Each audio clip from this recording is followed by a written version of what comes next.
It's the most wonderful time of the year na naman tayo mga ka-treasure. Sunod-sunod na naman yung kainan, events and all. Pero let's run a holiday season hunt. So kilala ko tong taong to.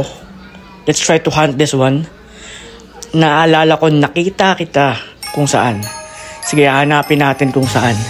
Let's hunt this Christmas holiday treasure gem. So dito yun banda.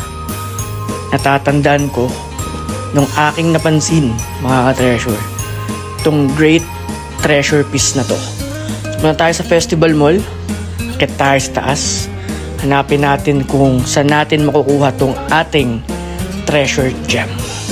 So lakad pa tayo ng konti, talagang Paskong Pasko na.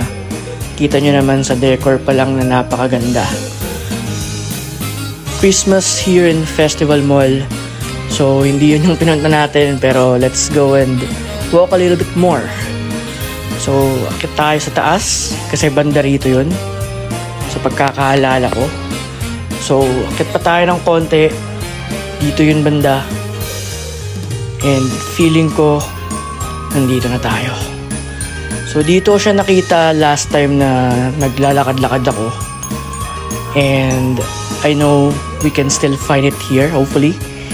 And kita nyo naman ang daming magaganda rin dito, pero hanapin lang natin yung kailangan natin hanapin. So ang daming Funkos, as you can see, different types, different characters, pero ito ba yun? So let's see. So I'm home, I got what I needed. So this is our new treasure gem, autograph Funko ni Jose Marichan. Very well known here in our country. Iconic when it comes to Christmas songs. So a very, very rare piece in our collection. So that's all for our Christmas holiday treasure hunt. Hope to see you guys again. Stay tuned for more. Happy holidays.